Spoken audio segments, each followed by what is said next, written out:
4வது நபர் அவர் யாருன்னு சொன்னா அல் முப்ததிஊன், பிதஅத்வாதிகள், பிதஅத் செய்தவர்கள், மார்க்கத்தில் இல்லாத புதுமைகளை செய்தவர்கள். அஹ்லுஸ் சுன்னத்தி வல் ஜமாஅ, அஹ்லுஸ் சுன்னனா சுன்னத்து நபி, நபியுடைய சுன்னாவை பின்பற்றுபவர்கள் என்று அர்த்தம். வல் ஜமாஅனா அந்த சுன்னத்தை சஹாபாக்கள் பின்பற்றினா மாதிரி பின்பற்றுபவர்கள் அர்த்தம். அதான் அஹ்லுஸ் சுன்னத்தி வல் ஜமாஅ. சிலர்கள் இந்த பெயரை வைத்திருக்கலாம், ஆனால் உண்மையில் அஹ்லுஸ் சுன்னத்தி வல் ஜமாஅத்தினராக அவர்கள் நடக்கவில்லை.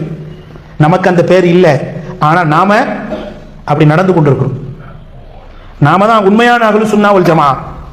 அவங்களுடைய முகம் எப்படி இருக்கும்? வெண்மையாக இருக்கும்.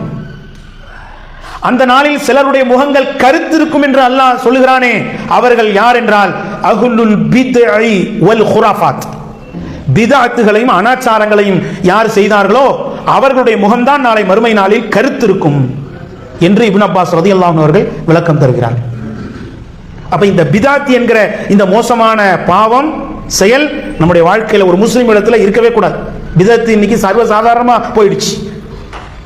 முஸ்லிம்களுக்கு மத்தியிலே இன்றைக்கு நிறைய பிதஅத்துகள் அரங்கேற்றப்பட்டிருக்கின்றன. மாசத்துக்கு ஒரு பிதஅத் இருக்கா இல்லையா? இந்த பிதஅத்தை பற்றிய விழிப்புணர்வே சமூகத்தில் இல்ல. பிதஅத்னா என்னன்னே தெரிஞ்சுக்கிறது இல்ல. பிதஅத்தை பற்றி தலைப்பிட்டு மக்களுக்கு பேசுறதும் இல்ல, விளக்குறதும் இல்ல. உண்மையிலே இந்த சுன்னத் ஜமாத் என்று சொல்லக்கூடியவர்கள் பிதஅத்தை பற்றி தங்களுடைய கூடாரங்களில் மஸ்ஜிதுகளில் சரியா பேசி இருந்தா முஸ்லிம் சமூகம் இந்த மாதிரி பிதஅத்துல மூழ்கி இருக்குமா? மூழ்காது. ஆனா அவங்களால பேசவும் முடியாது. ஏன்? எல்லா பிதஅத்தையும் அவங்க செஞ்சுக்கிட்டு இருக்கும்போது அதை எப்படி அவங்க மேடைகளில் கண்டித்து பேச முடியும்? உலகத்தில் உள்ள எல்லா பிதஅத்துகளையும் குத்தகைக்கு எடுத்துக்கிட்டு அதை அவங்க செஞ்சுக்கிட்டு இருக்கிற ஒரு கோலத்தை காட்சியை பார்க்கிறோம். அதனால பிதஅத்தை பற்றிய எந்த பேச்சையும் அவர்கள் அங்க பேச போறதில்லை.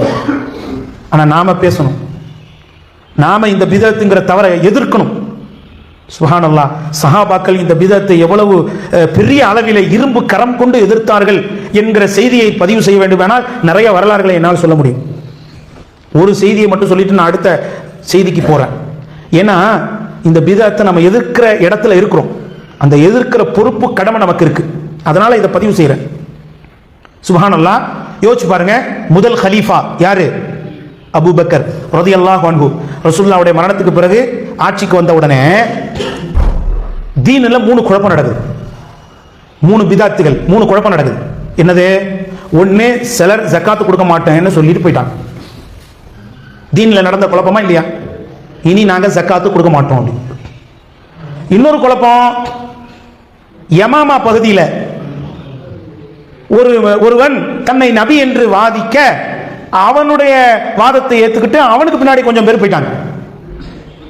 தீன்ல நடந்த குழப்பமா இல்லையா? மிகப்பெரிய குழப்பம் இது.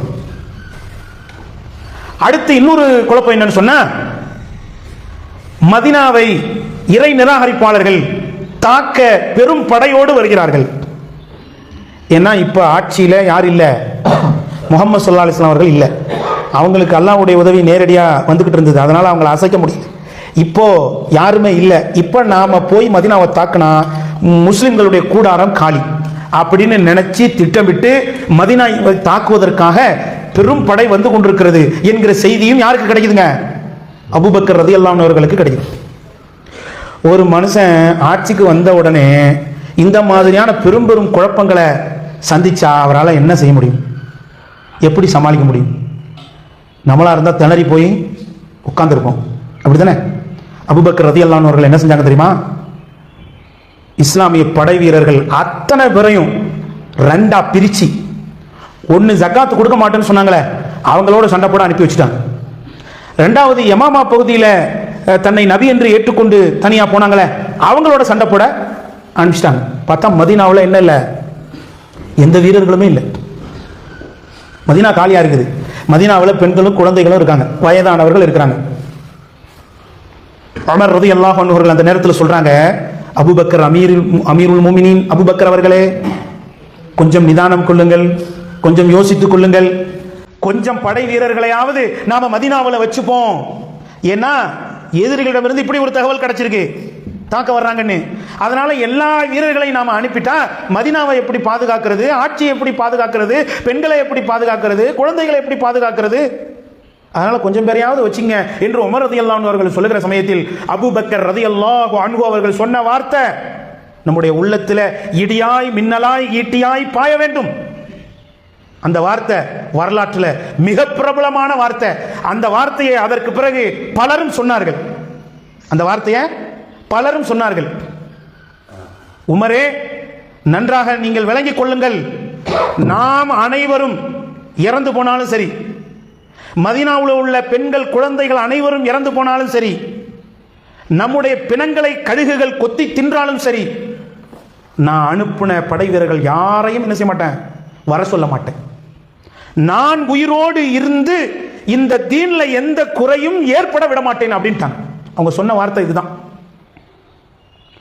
அவங்க சொன்ன வார்த்தை இதுதான். நான் உயிரோடு இருந்து இந்த தீனிலே ஒரு குறை ஏற்படுவதா, அதை நான் கண்டிப்பாக விடமாட்டேன் என்று அபூபக்கர் ரலியல்லாஹு அன்ஹு அவர்கள் ரொம்ப ஸ்ட்ரிக்டா சொன்னோன்னே உமரே ஆடி போயிட்டாங்க. யோசிச்சு பாருங்க, ரசூலுல்லாஹ் இறந்து சில மாதங்கள் தான் ஆகுது. அபூபக்கர் ரலியல்லாஹு அன்ஹு அவர்களுடைய ஆட்சி காலமே எத்தனை வருஷம் தான்? 2.5 வருஷம் தான்.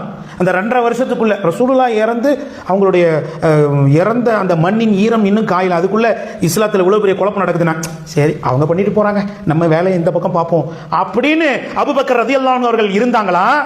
அதுல அவங்க காட்டின வேகம், முக்கியத்துவம் என்ன? தீன்ல ஒரு மாற்றம் ஏற்பட்டா அதுக்காக எவ்வளவு பெரிய கொந்தளிப்பை நாம் ஏற்படுத்தி கொள்ள வேண்டும் அப்படிங்கிறதுக்கு இதுல ஒரு பெரிய முன்மாதிரி இருக்கு. சுப்ஹானல்லாஹ். இன்னைக்கு நம்ம நிலைமை என்னங்க? தீன் ரொம்ப கேலி கூத்தாக்கப்படுது. குர்ஆனும் ஹதீஸும் மார்க்கமும் என்ன இன்னைக்கு ரொம்ப அனாச்சாரமாக ஆக்கப்படுது. ஆனால் நாம் பார்த்துக்கிட்டு சும்மா இருக்கிறோம், கண்டும் காணாமல் அதை பார்த்து கடந்து போய் விடுகிறோம். அப்போ எவ்வளவு கடுமையாக அதை எதிர்க்கிற பொறுப்பு நம்ம மேலே இருக்கு. சஹாபாக்கள் இருந்தால் சாதாரணமாக இதை அப்படியே கடந்து போயிடுவாங்களா? இல்லை, கடுமையாக எதிர்ப்பாங்க. ஏன்னா இந்த பிதாத் மோசமானது, இது பெரும்பாவங்களை விட மோசமானது. பிதாத் என்பது என்னங்க? வட்டி வாங்கிறது, மது குடிக்கிறது, விபச்சாரம் செய்கிறது, கொலை செய்கிறது, அவதூறு போடுறது, போரிலிருந்து புறமுதுகு காட்டி ஓடுறது போன்ற பெரும்பாவங்களை விட பிதாத்தி என்கிற பாவம் ரொம்ப மோசமானது. ஏன் தெரியுமா? இந்த பாவங்களை எல்லாம் செய்யக்கூடிய ஒருவன் இது தவறு தான், நான் செய்யக்கூடாது தான், நான் ஒரு நாள் இதில் இருந்து மாறிக்கணும் அப்படின்னு நினைச்சு தான் செய்வான். யாரும் இது கூடும் அப்படின்னு நினைச்சு செய்யறதில்லை, அப்படித்தானே? ஆனால் பிதத் செய்யறவன் என்ன செய்வான்? இது நன்மை, இது குர்ஆன், இது ஹதீஸு, இது அல்லாஹ்விடத்துல நம்மளை நெருக்கி வைக்கும், இது அல்லாஹ்வுடைய தூதரின் பரிந்துரையை நமக்கு தரும் இப்படின்னு நினைச்சு செய்யறதுனால அந்த தவறுல இருந்து அவன் விடுபடவும் மாட்டான். அதுக்காக அல்லாஹ்விடத்துல பாவ மன்னிப்பும் கேட்க மாட்டான். அப்ப எது மோசமானது? இந்த பிதத்துங்கிற தவறு தான். அப்ப இதுல நாம கவனமா இருக்கணும். நாம கவனமா இருக்கிறது மட்டும் இல்ல, நம்முடைய குடும்பத்தாரையும் இந்த பிதத் என்கிற அனாச்சாரத்திலிருந்து பாதுகாத்துக்கணும். நேரடியாகவும் சரி, மறைமுகமாகவும் சரி, இந்த பிதத்துக்கு ஒரு காலமும் நாம துணை போகக்கூடாது. அப்படி நாம இந்த பிதத்தை செய்பவர்களாக இருந்தால் அல்லாஹ் பாதுகாக்கணும். அவர்களுக்கு அல்லாஹ் முகத்தில் கருமையை ஏற்படுத்தி விடுகிறான்.